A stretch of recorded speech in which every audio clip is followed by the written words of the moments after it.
Good morning students. आज हम wave optics को थोड़ा आगे बढ़ाते हैं and the chapter we have already started is wave optics. This is chapter number 10। हम इससे पहले कर चुके हैं wave front, different types of wave fronts. we have already seen reflections and refraction on the basis of Huygens principle. आज हम बात करेंगे कोहेरेंट सोर्सेस की। Coherent sources are those sources which produce waves, specifically for this chapter, light waves with the same frequency, same wavelength, essentially with no phase difference, or if there is a phase difference, that should not change with time, so or with constant phase difference. जो sources ये condition satisfy करते हैं उनको हम coherent sources बोलते हैं, right.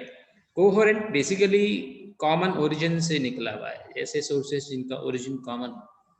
तो generally एक स्टेटमेंट आता है कि coherent sources are derived from single source. कुछ मेथड्स हैं, सिलेबस में सिर्फ एक ही है। पहला मेथड हम लेते हैं जो सिलेबस का नहीं है। दिस इज लॉयड्स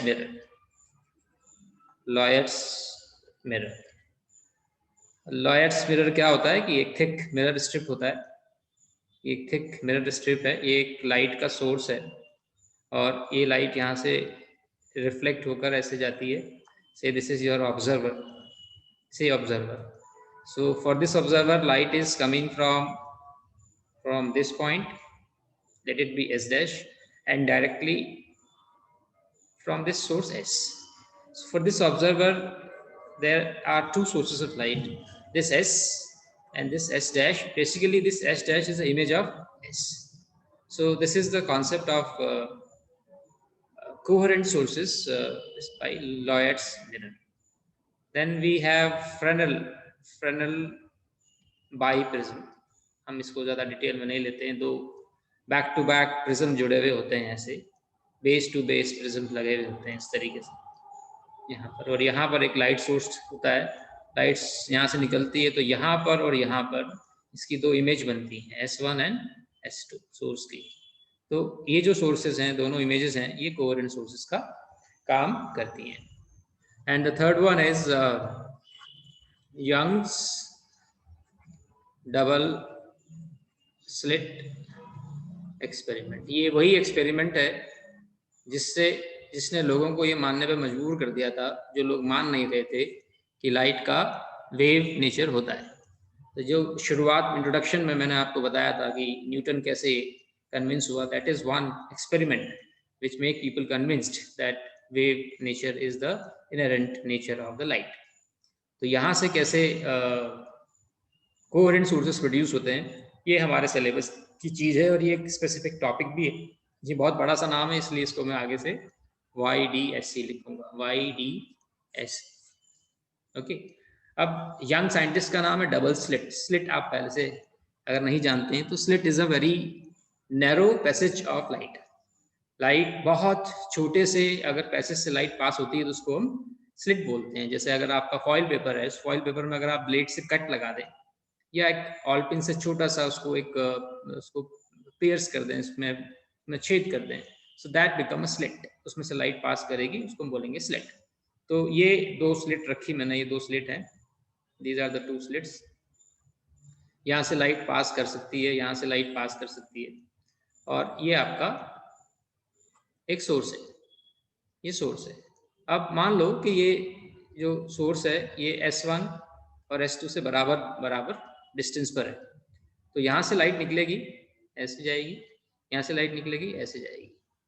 अब क्योंकि ये डिस्टेंस बराबर है राइट। तो लाइट यहाँ पर एक साथ पहुंचेगी S1 पर और S2 पर एक साथ पहुंचेगी। तो अगर कोई ऑब्जर्वर यहाँ से देख रहा है, अगर कोई ऑब्जर्वर यहाँ से देख रहा है तो उसके लिए लाइट यहाँ से आ रही है और यहाँ से आ रही है। अब क्योंकि ये जो S1 और S2 हैं, आपने अगर ध्यान से पढ़ा हो, स्फेरिकल वेव फ्रंट होता है, ऐसा है कि स्फेरिकल वेव फ्रंट है। स्फेरिकल वेव फ्रंट पे यहाँ पर अगर मैं सोर्स रखता हूँ और ये दो पॉइंट देता हूँ S1 और S2, ये दोनों बराबर बराबर डिस्टेंस पर हैं, ये दोनों बराबर डिस्टेंस पर हैं, तो लाइट यहाँ पर और यहाँ पर बिल्कुल एक साथ पहुंचेगी।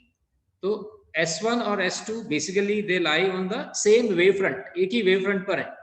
तो अगर एक ही वेव फ्रंट पर है तो यहाँ पर इन दोनों के बीच में फेज डिफरेंस कितना होगा?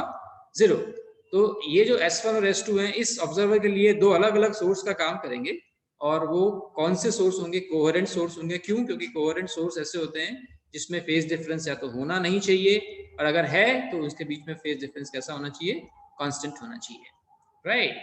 तो ये आपका हो गया यंग्स डबल स्लिट एक्सपेरिमेंट। यहाँ पर एक चीज और डिस्कस कर लेते हैं, अभी डिस्कस कर लेते हैं कि अगर मान लो कि अगर ये सोर्स आपका, अगर ये सोर्स आपका ये सोर्स बराबर डिस्टेंस पे नहीं रखा हुआ है, मान लो ये यहाँ पर रखा हुआ है, पास में रखा हुआ है इस तरीके से, तो क्या ये इस केस में भी S1 और S2 कोहेरेंट सोर्सेस का काम करेंगे? तो इसका आंसर बड़ा सिंपल है कि मैंने क्या किया कि ये एक और सोर्स बना, एक और वेव फ्रंट बना दिया। ये सोर्स है S, अब S1 नजदीक है, ये S1 है, और S2 दूर हो गया, S2 दूर हो गया यहाँ से। इसका मतलब है कि अब S1 इस वाले वेव फ्रंट पर है और S2 इस वाले वेव फ्रंट पर है, दोनों एक वेव फ्रंट पर नहीं है। तो इसका मतलब ये दोनों एक फेज में तो नहीं है, इनके बीच में फेज डिफरेंस 0 तो नहीं है। लेकिन आपको पता है कि जब लाइट एक वेव फ्रंट से दूसरे वेव फ्रंट में जाती है तो उनके बीच का जो फेज डिफरेंस होता है वो टाइम के साथ चेंज नहीं होता है, वो क्या रहता है? कांस्टेंट। तो इस केस में भी ये दोनों S1 और S2, इवन इफ ये S बीच में नहीं है, ये कहीं पे भी रखा हो, ये S1 और S2 कोहेरेंट सोर्सेस का काम करेंगे। लेकिन इस केस में जो फेज डिफरेंस है वो 0 नहीं होकर कांस्टेंट फेज डिफरेंस वाली कंडीशन सेटिस्फाई करेगा। तो just keep it in mind कि हम जो डेरिवेशंस वगैरह करेंगे उसमें इस S को बिल्कुल S1 और S2 के बीच में लेके चलेंगे, लेकिन आपके साथ क्वेश्चंस आ सकते हैं जिसमें ये S बीच में ना हो और उनके बीच में यहीं पर ही कोई एक पाथ डिफरेंस आ जाए, राइट।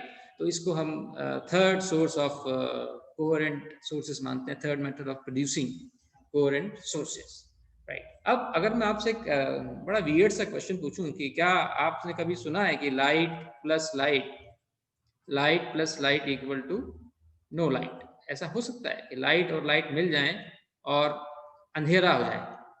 तो ये बड़ा अजीब सा लगता है सुनकर ना, लेकिन ऐसा हो सकता है। हम लाइट का वेव नेचर ले रहे हैं तो ऐसा हो सकता है, ये हमको सीखना है। और ये सीखने के लिए हम एक टॉपिक शुरू करते हैं, इंटरफेरेंस। इंटरफेरेंस होने के बाद आपको इस इक्वेशन का मीनिंग समझ में आ जाएगा।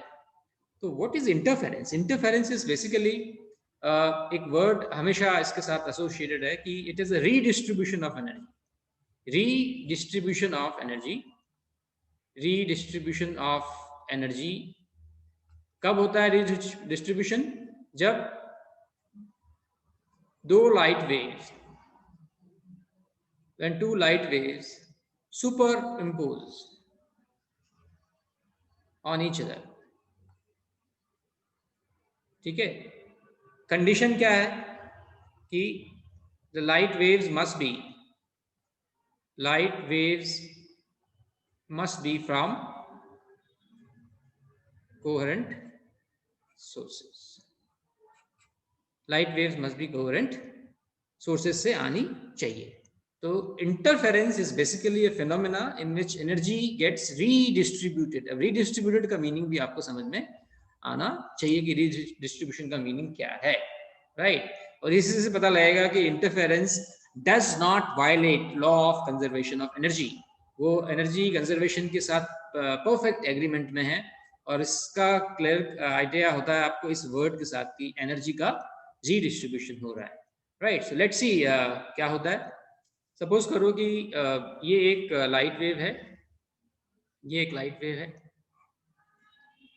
y1, और ये एक दूसरी लाइट वेव है। So this is a light wave. This is the y1 is the displacement showing the light waves from one source. This is another light waves represented by y2. Now if the two light waves superimpose, we can, अब अगर एक जगह ये दो light waves आपस में मिलती हैं तो दो पॉसिबिलिटीज हो सकती हैं कि ये है y1 का क्रेस्ट और ये है y2 का ट्रफ, ये है y2 का क्रेस्ट और ये है y2 का ट्रफ। तो हम दो एक्सट्रीम पॉसिबिलिटीज मान के चलते हैं कि अगर ऐसा होता है कि एक जगह पर जहां पर ये लाइट वेव्स आ रही है y1, दूसरी लाइट वेव्स आ रही है y2, वहां पर y1 का क्रेस्ट आ रहा है और y2 का भी क्रेस्ट आ रहा है, या y1 का ट्रफ आ रहा है और y2 का भी ट्रफ आ रहा है, तो जो रिजल्टेंट वेव बनेगा वो कैसे बनेगा? अब यहाँ पर C1 और C2 का मतलब है, C1 का मतलब है कि ये A है, इसका एम्पलीट्यूड A है और इसका एम्पलीट्यूड B है, तो C1 का मतलब A, C2 का मतलब B, A प्लस B। तो जो नई वेव बनेगी y1 प्लस y2, उसका जो एम्पलीट्यूड होगा, उसका एम्पलीट्यूड कितना होगा? उसका एम्पलीट्यूड होगा आपका, उसका एम्पलीट्यूड हो जाएगा आपका, तो जो नया वेव बनेगा उसका जो एम्पलीट्यूड होगा यहाँ पर वो कितना होगा? a प्लस बी, ये कितना हो जाएगा आपका? a प्लस बी, और ये कितना हो जाएगा आपका? माइनस a प्लस बी, क्योंकि यहाँ पर जब हम t1 प्लस t2 रखेंगे तो ये माइनस a होगा, t1 माइनस a है और t2 माइनस b है, तो मैं इसको ऐसे लिखता हूँ minus a plus B, right? Okay, तो ये हमारा नया वेव बन गया। अब इसमें एक पॉसिबिलिटी और भी है कि जिस जगह पर हम बात कर रहे हैं वहां पर अगर ऐसा हो रहा, तो ऐसा भी हो सकता है कि y1 का क्रेस्ट आए और y2 का ट्रफ आ जाए, या y2 का क्रेस्ट आ जाए और y1 का ट्रफ आ जाए। मतलब ये यहाँ आ रहा है प्लस a और यहाँ आ रहा है माइनस b, यहाँ आ रहा है प्लस b, यहाँ आ रहा है माइनस a माइनस b। तो उस केस में जब ऐसा होगा तो जो नया रिजल्टेंट वेव बनेगा वो कुछ ऐसा बनेगा, वो नया रिजल्टेंट वेव आपको कुछ बनेगा ऐसा, ये हो जाएगा a, ये आएगा a माइनस बी और ये माइनस a माइनस बी। तो इस केस में जब ऐसा होता है तो जो एम्पलीट्यूड ऑफ रिजल्टेंट वेव है, एम्पलीट्यूड ऑफ रिजल्टेंट वेव वो है आपका मैक्सिमम, और इस केस में जब ऐसा हो रहा है तो आपका एम्पलीट्यूड ऑफ रिजल्टेंट वेव जो है वो क्या है? मिनिमम। ऐसे इंटरफेरेंस को हम बोलते हैं कंस्ट्रक्टिव इंटरफेरेंस,